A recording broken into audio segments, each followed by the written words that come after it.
Mbola faly miarahaba-tsika tsirairay avy amin'ny anaran'i Jesosy Kristy ny tenako.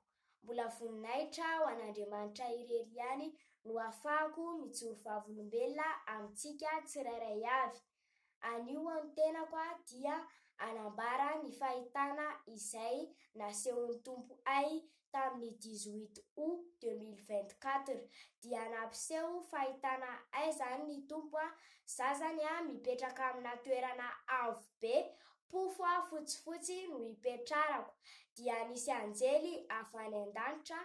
Ny iray tamin'izy ireo dia nitondra rano tamina kopy, dia nomeny ay zany ilay rano tao anatin'ilay kopy dia nosotroko, dia rehefa avy nisotro an'ilay rano zany ny tenako dia nahazo hery be, tena nahazo hery zany dia voninahitra ho an'Andriamanitra irery ihany.